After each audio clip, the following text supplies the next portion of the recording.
Hello बच्चों, एक बार फिर से आप सभी का बहुत बहुत स्वागत है द्रोण स्कूल में।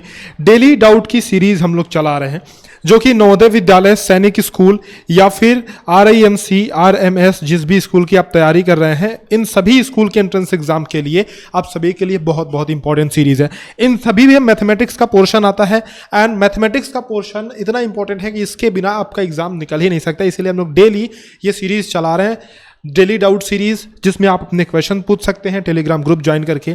So this is the Telegram group, ये आप ज्वाइन कर लें जरूर से अगर आप बच्चों इन एग्जाम्स की तैयारी कर रहे हैं, नवोदय विद्यालय सैनिक स्कूल RIMS RMC किसी भी एग्जाम की तैयारी कर रहे हैं तो ये ग्रुप जरूर से ज्वाइन करें। स्पेशली ये लिखा हुआ है नाम की नवोदय सैनिक, लेकिन आप इन सभी एग्जाम्स की तैयारी इस ग्रुप से कर सकते हैं। आप अपने डाउट्स हमें भेज सकते हैं और आपके डाउट्स मैं इन सीरीज में लेता हूँ ताकि आपके डाउट अच्छे तरीके से अच्छे ढंग से मैं क्लियर कर पाऊँ। ठीक है, बढ़ते हैं बेटा, क्वेश्चन की तरफ चलते हैं सीधा एंड क्वेश्चन नंबर 1 से स्टार्ट करते हैं। लेकिन उसके पहले आपको बता दूं कि ये हम लोग डेली पोस्ट करते रहते हैं यूट्यूब पे। कम्युनिटी सेक्शन में आप जाना और कम्युनिटी सेक्शन में आप पाओगे कि बहुत सारे रिलेवेंट क्वेश्चंस जो इस एग्जाम में आते हैं वो क्वेश्चंस आपको मिलेंगे इस एग्जाम से रिलेवेंट। तो आप जरूर से इसको सॉल्व किया करें कम्युनिटी सेक्शन में जा करके यूट्यूब के।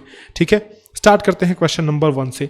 देखो बेटा, ये बड़ा आसान सा सवाल आपको दिख रहा होगा कि find the sum of positive factors of 210 210 के धनात्मक गुणनखंडों का योगफल बताइए। अब सवाल तो बड़ा सा आसान सा है कि धनात्मक गुणनखंडों के योगफल बताना है, लेकिन ध्यान रखना बहुत सारे बच्चे इसमें गलती कर जाते हैं। गलती क्यों कर जाते हैं मैं समझाता हूं आपको। देखो, 210 के धनात्मक गुणनखंडों का योगफल आपसे पूछा जा रहा है, तो 210 के अगर मैं फैक्टर्स निकालूं, बहुत सारे बच्चे इस धनात्मक गुणनखंड को प्राइम फैक्टर से मिसअंडरस्टैंड कर जाते हैं। प्राइम फैक्टर और इसमें बेटा अंतर है। प्राइम फैक्टर कहने का मतलब ये हो गया कि अभाज्य गुणनखंड। प्राइम फैक्टर अगर आपसे कहेगा तो आपको समझना है कि वो अभाज्य गुणनखंडों की बात कर रहा है। अभाज्य गुणनखंड यानी कि प्राइम फैक्टर्स। लेकिन यहाँ पे जो बात की जा रही है वो अभाज्य गुणनखंडों की बात नहीं की जा रही है, वो सारे गुणनखंडों की बात की जा रही है, वो ओवरऑल गुणनखंडों की बात कर रहा है। जैसे अगर मैं इसका अभाज्य गुणनखंड निकालना चाहूँ, प्राइम फैक्टर निकालना चाहूँ, तो मेरे लिए बड़ा आसान है। मैं बहुत ही आसानी से 210 का प्राइम फैक्टर निकाल सकता हूँ। कैसे? ध्यान से सुनो। 210 मैंने यहाँ पे लिखा, ऐसे इसके फैक्टर्स मैंने निकालने हैं।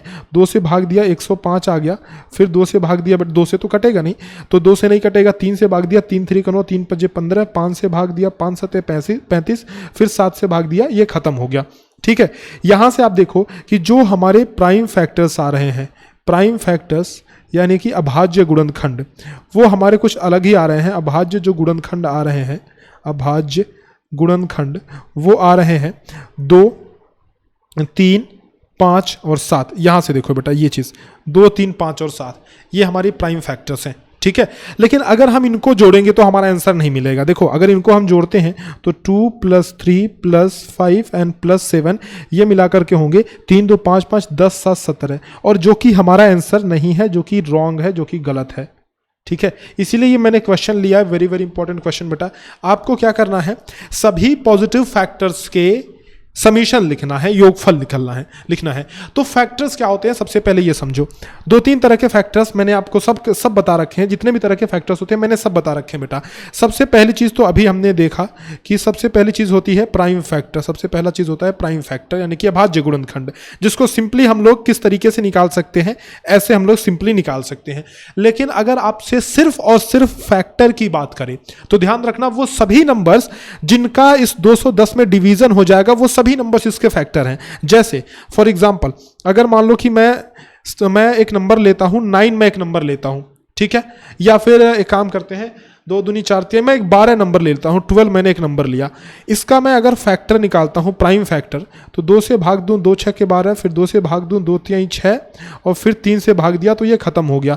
यानी जो हमारे प्राइम फैक्टर्स इसके आ रहे हैं वो कुछ इस तरीके से आ रहे हैं। Prime factors is equal to 2 × 2 × 3, ये हमारे प्राइम फैक्टर्स आ रहे हैं। ठीक है, लेकिन अगर मैं सिर्फ फैक्टर की बात कर रहा हूं, ध्यान रखना बार बार ये बात बोल रहा हूं कि प्राइम फैक्टर नहीं, अगर मैं सिर्फ फैक्टर्स की बात करूं, केवल गुणनखंडों की बात करूं, तो 12 के गुणनखंड वो सभी ऐसे नंबर्स हो जाएंगे जिनका इसमें भाग जाता है। जैसे 1 का डिवीजन 12 में होता है, बिल्कुल सही। 2 का डिवीजन 12 में होता है, हाँ जी। 3 का डिवीजन 12 में होता है, बिल्कुल सही बात है। क्या 4 का भी 12 में भाग जाता है? बिल्कुल। क्या बेटा 4 का हो गया? हाँ। क्या 12 का 12 में भाग जाता है? हाँ जी, 12 का भी भाग जाता है। 6 का भी जाता है भाग, तो 6 तो हम लिखना ही भूल गए, रुक जाओ, सबसे पहले 6 लिखते हैं यहाँ पे। तो ये 4 हो गया, 6 हो गया, 6 दूनी 12 और फिर 12 करने 12। इन सभी नंबर्स का 12 में डिवीजन हो रहा है। 1 से भी 12 डिविजिबल है, 2 से भी डिविजिबल है, 3 से भी डिविजिबल है, 4 से भी भाग चला जाएगा, 6 से भी 12 में भाग चला जाएगा, 12 से भी 12 में भाग चला जाएगा। यानी कि ये सारे जो नंबर्स हैं ना, ये प्राइम फैक्टर्स नहीं, ये फैक्टर्स हैं। ठीक है, जब आपसे प्राइम फैक्टर बोले तो आपको ये काम करना है, यानी कि जब आपसे अभाज्य गुणनखंड बोले तो आपको ये काम करना है। लेकिन जब आपसे सिर्फ बात फैक्टर की जा रही हो, आपसे कोई अभाज्य नहीं पूछ रहा है, आपसे सिर्फ कोई पूछ रहा है कि फैक्टर बता दो जी, सिर्फ आप गुणनखंड बता दो, तो ये सारे के सारे नंबर्स गुणनखंड होंगे। ठीक है, और जिसमें से प्रॉपर जो फैक्टर हैं वो ये सारे हैं, 1 2 3 एंड 4 6, 12 प्रॉपर फैक्टर नहीं है। ठीक है, तो आप यहां से आई होप की बात समझ गए होगे कि फैक्टर एंड प्राइम फैक्टर में डिफरेंस क्या है। आपको ये डिफरेंस समझना पड़ेगा कि बेटा कि फैक्टर और जो प्राइम फैक्टर है हमारा, उसमें डिफरेंस क्या है। अब देखो, हमारा ये पूछ रहा है इस क्वेश्चन में कि भाई ये बताओ कि पॉजिटिव फैक्टर्स 210 के सारे जो पॉजिटिव फैक्टर्स हैं उनके आपको समीशन निकालना है। तो बहुत ही आसानी से निकाल सकते हो पॉजिटिव फैक्टर्स के समीशन। देखो कैसे, मैं बताता हूं आपको। 210 की बात कर रहा है, ठीक है, तो हमने 210 ऐसे लिखा। क्या 210 1 से डिविजिबल है? हाँ जी। 2 से डिविजिबल है? बिल्कुल। 3 से डिविजिबल है? हाँ जी बिल्कुल डिविजिबल है। 4 से डिविजिबल है ना? 5 से है क्या? हाँ 5 से है। क्या 6 से डिविजिबल होगा? 2 और 3 से है तो 6 से भी होगा।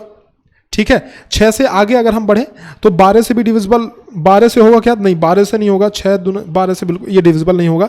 आगे जो है आगे बढ़ते चलेंगे और हम इसके लिए नंबर्स खोजते चलेंगे। क्या ये 15 से डिविजिबल होगा? हाँ जी बिल्कुल 15 से डिविजिबल होगा। तो देखो एक काम करते हैं ना, सबसे अच्छा तरीका है फैक्टर्स खोजने का, सबसे अच्छा तरीका है कि 210 जो हमारे पास है, सबसे पहले उनके प्राइम फैक्टर निकाल लें। तो प्राइम फैक्टर 2 3 5 और 7 आ रहे हैं। ठीक है, अब इन 2 3 5 और 7 के कॉम्बिनेशन से ही हमारे सारे फैक्टर्स निकल जाएंगे। 2 3 5 और 7 हमारे पास हैं। अब इसके कॉम्बिनेशन से कैसे हमारे और फैक्टर्स निकलेंगे? जैसे देखो, 2 का हमने जोड़ा बना ये 2 है हमारे पास, 2 का हमने जोड़ा बना दिया 3 के साथ तो हमको मिल गया 6 मिल गया। 2 का हमने जोड़ा बना दिया 5 के साथ तो मुझे 10 मिल गया। 2 का मैंने पेयर बना दिया 7 के साथ तो मुझे 14 मिल गया। ठीक है, ये तो हमने 2 के कॉम्बिनेशन बनाए। फिर 3 का कॉम्बिनेशन बनाते हैं। 3 का कॉम्बिनेशन हमने बना दिया 2 के साथ, जो पहले बना हुआ था, 6 ऑलरेडी मिला हुआ है। 3 का कॉम्बिनेशन 5 के साथ अगर बनाएंगे तो 15 मिल जाएगा हमको। 3 का कॉम्बिनेशन अगर मैं 7 के साथ बनाऊंगा तो 21 मिल जाएगा।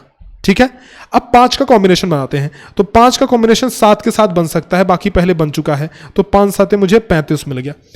अब 7 का कॉम्बिनेशन तो सबके साथ बना ही हुआ है, यानी कि यहां पे क्या हुआ कि हमने सबके कॉम्बिनेशन ढूंढ लिए जो एक एक का कॉम्बिनेशन है। अब 2 का कॉम्बिनेशन बनाते हैं, मतलब 2 तो कुल मिलाकर 3 का कॉम्बिनेशन होगा। ये तो 2 का कॉम्बिनेशन बन रहा है, 2 और 3 का बना, फिर 2 और 5 का बना।